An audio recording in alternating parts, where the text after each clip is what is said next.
చేయను. ప్రేక్షకులందరికీ శుభాకాంక్షలు. మనం ఏప్రిల్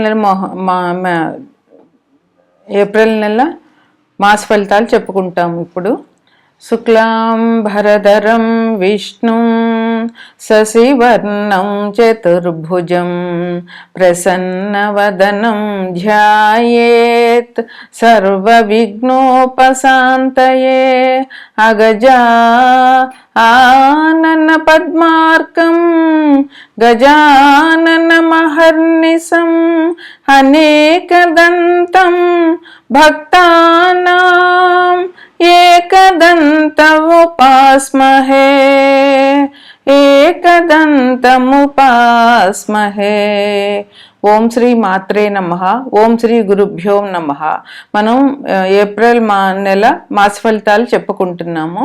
ఏప్రిల్ మాస ఫలితాలు చెప్పుకునేటప్పుడు ముందుగా 12 రాసులకి ఈ మాసంలో ఎటువంటి గ్రహచార ఫలితాలు ఉంటాయి, అది మంచివా చెడ్డవా అన్నది మనం గోచారం చూసుకుని చెప్పుకుంటాము. అది ముందుగా 12 రాశుల్లో ముఖ్యమైనది. తదుపరి వృషభ రాశి.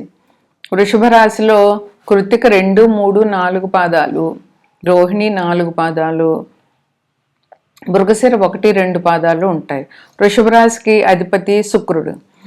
వృషభ రాశిని లగ్నంగా చేసుకుంటే గ్రహాల స్థితిగతులు ఎలా ఉన్నాయి అంటే, 2వ ఇంట్లో అంటే మిథునంలో గురువు ఉన్నాడు, సింహంలో కేతు ఉన్నారు, తర్వాత కుంభంలో రాహువు బుధుడు కుజుడు ఉన్నారు, మీనంలో శని రవి ఉన్నారు, మేషంలో శుక్రుడు ఉన్నారు. అంటే వృషభ రాశికి అధిపతి అయిన శుక్రుడు వృషభ లగ్నానికి వ్యయంలో ఉన్నారు. అయినా వీళ్ళకి ఈ మాసం అంతా కూడా, ఏప్రిల్ మాసం అంతా కూడా అనుకూలంగా ఉంటుందనే చెప్పవచ్చు. ఎట్లా అంటే వీళ్ళకి ఏ వృత్తి చేపట్టినా కూడా మంచి, ఇంకా గ్రహాలు మారడం ఎలా ఉంది అంటే ఈ మాసంలో వృషభ రాశిలోంచి వృషభ రాశి అంటే ఏప్రిల్ నెలకి గ్రహ స్థితిగతులు చెప్పాము. ఏప్రిల్ నెలలో కొన్ని గ్రహాలు ఇప్పుడున్న రాశి నుంచి మరో రాశికి మారుతాయి అన్నమాట. దానివల్ల కూడా మీకు జరిగేటటువంటి ఫలితాలు మారుతుంటాయి. ఏప్రిల్ 15వ తారీఖున రవి, మీనంలో ఉన్న రవి మేషంలోనికి వస్తారు. అలాగే 11వ తారీఖున కుంభంలో ఉన్న బుధుడు మీనంలోనికి వస్తాడు. అలాగే ఏప్రిల్ 3వ తారీఖున కుంభంలో ఉన్న కుజుడు మీనంలోనికి వస్తాడు. దానివల్ల కుంభంలో ఉన్న కుజుడు మీనంలోనికి రావడం వల్ల కొంచెం ఇప్పుడు జరుగుతున్న ఈ యుద్ధ ఫలితాలు తగ్గే అవకాశాలు ఉంటాయి. ఎందుకనంటే కుజుడు ఇక్కడ స్థిర రాశిలో ఉన్నాడు, ఇప్పుడు జలతత్వ రాశిలోనికి వస్తాడు ఏప్రిల్ 3వ తారీఖున. అందువల్ల కుజుడు ఎప్పుడైతే జలతత్వ రాశిలోనికి వస్తాడో అప్పటి నుంచి కొంచెం యుద్ధ భయం తగ్గే అవకాశం ఉంటుందని అనుకుంటున్నారు జ్యోతిష్కులు. ఇంకా 20వ తారీఖున ఏప్రిల్ 20న మేషంలో ఉన్న శుక్రుడు వృషభంలోనికి వస్తాడనమాట. ఇక 17వ తారీఖున అమావాస్య వెళ్ళిపోయి, అంటే చైత్రమాసం వెళ్ళిపోయి వైశాఖ మాసం వస్తుంది. అలాగే ఏప్రిల్ 20వ తారీఖున మనకి అక్షయ తృతీయ. అక్షయ తృతీయ అంటే ఏంటంటే లక్ష్మీ నరసింహస్వామి, యాదగిరిగుట్ట లక్ష్మీ నరసింహస్వామికి గంధపు పూత చేస్తారనమాట. గంధపు పూత చేస్తారు, అది చాలా మంచిది. మనం చూడడం వల్ల మనకి కూడా చాలా అదృష్టము. ఇంక 2వ తారీఖున ఏప్రిల్ 2వ తారీఖున హనుమత్ జయంతి. తెలంగాణ వాళ్ళు హనుమత్ జయంతి ఏప్రిల్ 2న చేసుకుంటారు. అది కూడా విశేషమైన పండుగ. ఇంకా అందుకని ఈ వృషభ రాశి వాళ్ళు అందరూ కూడా, వృషభ రాశి వారే కాదు, మొత్తం ఈ సంవత్సరం అంతా కూడా ప్రతిరోజు హనుమాన్ టెంపుల్కి వెళ్ళడం అనేది చాలా మంచి ఫలితంగా పెద్దలు చెప్పారు. అందుకని ఈ సంవత్సరం అంతా కూడా మీరు ప్రతిరోజు వీలైన తప్పకుండా హనుమాన్ టెంపుల్కి వెళ్ళి హనుమత్ దర్శనం చేసుకోండి.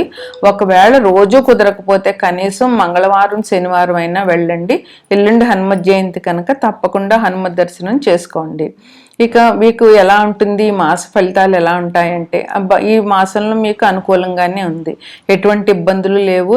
ఏ వృత్తి ఏ వ్యాపారం చేసే వాళ్ళైనా సరే మంచి అనుకూలంగా ఉంది. వాళ్ళు వృత్తి వ్యాపారాల్లో రాణిస్తారు, అంటే బాగుంటుంది అనమాట. ఇంకా ఆరోగ్య విషయం చూసుకుంటే కనుక ఆరోగ్యం చాలా బాగుంటుంది. మీకు అనారోగ్య సమస్యలు ఏమీ ఉండవు. దాని గురించి ఆరోగ్యం గురించి బెంగపడవలసిన పని కూడా లేదనమాట. ఆదాయం చాలా బాగుంటుంది. ఏ వృత్తి చేసే వాళ్ళైనా ఏ వ్యాపారం చేస్తున్న వాళ్ళకైనా ఆదాయం చాలా బాగుంటుంది. ఆదాయం డబ్బులు చేతికి వచ్చినట్లయితే కొంచెం ఇబ్బందులు తగ్గుతాయి. అందువల్ల సగం బాగా తగ్గిపోయినట్టే. అందువల్ల ఆదాయం బాగుంటుంది. ఇంకా మీకు వాహన సౌఖ్యం కూడా ఉంటుంది. అంటే కొత్త వాహనం కొనాలనుకుంటున్న వాళ్ళు కొత్త వాహనాలు కొంటారు. పాత వాహనాన్ని మార్చి కొత్తది కొనుక్కోవాలన్నా, మీరు ఎక్కడికన్నా వెళ్ళాలన్నా మంచి వాహనంలోని వెళ్ళడం ఇలాంటివి జరుగుతాయి. కనుక మీకు వాహనం కొనుక్కునే అదృష్టమైనా ఉంటుంది, వాహనం ఎక్కే అదృష్టమైనా ఈ మాసంలో మీకు ఉంటుంది. ఇంకా బంధుమిత్రులతో చాలా సఖ్యత ఉంటుంది. మీరు మీ బంధువులతోటి మిత్రులతోటి అందరితోటి చాలా స్నేహంగా ఉంటారు. వాళ్ళతో మీకు మంచి మంచి అభిమానం ప్రేమ పరస్పరం ఉండడం వల్ల మీకు చాలా బాగుంటుంది అనమాట. మనసులో ఒక రకమైన ఆనందం అనేటటువంటిది వస్తుంది.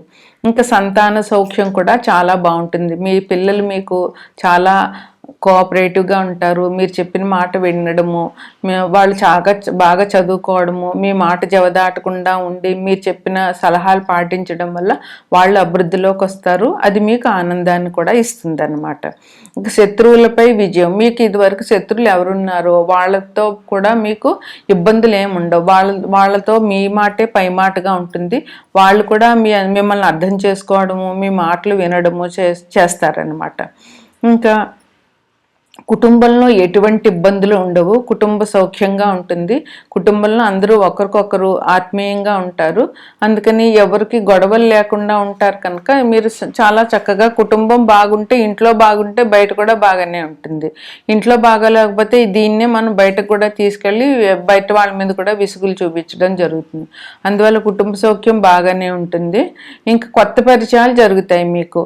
ఆ కొత్త పరిచయాల వల్ల మీకు కొత్తగా ఒక ఫ్రెండ్స్ కానీ ఏర్పడము, లేకపోతే కొత్తగా ఎవరితో అయినా బంధుత్వాలు కలవడము ఇలాంటివి జరుగుతాయి అన్నమాట.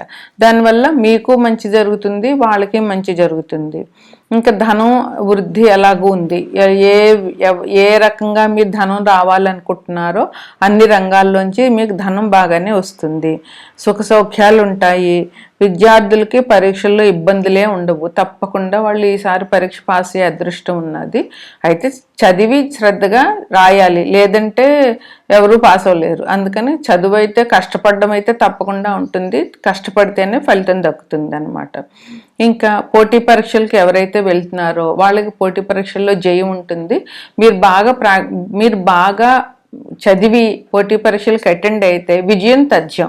అది గ్రహించుకోవాలి. చదవకుండా పరీక్ష రాసేసి విజయం రావాలంటే జ్యోతిష్యులు చెప్పారు రావాలంటే రాదు. కష్టపడితే తప్పకుండా ఫలితం ఉంటుందన్నమాట. కుటుంబంలో మీరు విందులు వినోదాలతో ఉంటారు. మీ అన్నదమ్ములతో కూడా మీరు చాలా బాగా ఉంటారు. ఇక మీరు ఏం చేయాలంటే ఈ ఏడాది కాలభైరవాష్టకం చదవడం మంచిదని జ్యోతిష్యులు చెప్పారు. అందువల్ల ప్రతిరోజు కాలభైరవాష్టకం చదవడం, ఇంకొకటి హనుమాన్ టెంపుల్కి దర్శనం చేసుకోవడం మీకు ముఖ్యమైనటువంటి పరిహారాలుగా చెప్పొచ్చు.